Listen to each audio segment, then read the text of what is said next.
दोस्तों इसी महीने मनाया हमने हमारे देश का इंडिपेंडेंस डे जोर शोर से धूमधाम से। आज के दिन हम मना रहे रक्षाबंधन जोर शोर से धूमधाम से। लेकिन फिर भी कहीं ना कहीं लगता है कि अभी भी इस समाज का एक ऐसा सेक्शन भी है, एक ऐसा पॉइंट भी है, एक ऐसा वर्ग भी है जो ना तो इंडिपेंडेंट है और ना ही जिसकी रक्षा हो पा रही है। क्योंकि इसी महीने हमने देखा अपने देश के अंदर एक ऐसा केस भी, शायद जिसके बारे में बात करते हुए भी किसी आम आदमी का दिल दहल सकता है। जी हां, हम बात कर रहे हैं कोलकाता मर्डर और रेप केस की, जो शायद आपने सुना भी होगा, जिसके बारे में आप सुन रहे होंगे, खूब सारे प्रोटेस्ट देख रहे होंगे, दुनिया भर के आउटरीचेज आपको देखने को मिल रहे होंगे। लेकिन सवाल अभी भी उतना ही गंभीर है कि इन सब के पीछे जिम्मेदार कौन है? क्या इन सब के पीछे कोई सरकार जिम्मेदार होती है? नहीं। क्या इन सब के पीछे कोई एक इंसान जो इस काम को करता है वो जिम्मेदार है? नहीं। इन सब के पीछे जिम्मेदार है हमारी मानसिकता, हमारे समाज की मानसिकता, जो आज भी एक नारी को, एक महिला को, एक लड़की को यह समझाती है कि आपको कब क्या करना है। आज भी जब ऐसा कोई घिनौना केस होता है तो हेडलाइन बनती है कि किसी लड़की के साथ यह हुआ।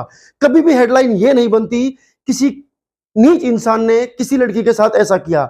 सिर्फ उस लड़की का नाम लेकर के उस लड़की के बारे में हेडलाइन बना दी जाती है। उस कुकर्म को करने वाले के बारे में कभी भी कोई हेडलाइन कभी नहीं बनती और ना ही शायद बनेगी, जब तक कि इस देश की ये मानसिकता नहीं दूर होगी। ये पैट्रियार्कल जो सोच है, सोसाइटी है, ये जब तक अपने आप को चेंज नहीं करेगी, ये सब घिनौने काम होते रहेंगे। और गजब की बात ये भी है, ये सब घिनौने काम करने वाले के फेस पर जरा भी पश्चाताप नहीं होता है। उसको जरा भी ये नहीं होता है कि मैंने जो किया गलत किया है। उसके पास अपने आप को डिफेंड करने के लिए एक बात होती है। इस समाज के पास भी उस इंसान को डिफेंड करने के लिए एक बात होती है कि वो उस टाइम पर क्यों गई, उसने ऐसा क्यों किया। अब कोलकाता में जिस लड़की के साथ ये इतना घिनौना काम हुआ है, उसकी क्या गलती थी? उसने छोटे कपड़े तो नहीं पहने थे और वो रात को कहीं सड़कों पर भी नहीं घूम रही थी। वो अपने हॉस्टल में थी, वो अपने कॉलेज में थी, वो अपने मेडिकल कॉलेज में थी, आरजी कर मेडिकल कॉलेज में, जो देश के प्रेस्टिजियस कॉलेजेस में से एक है।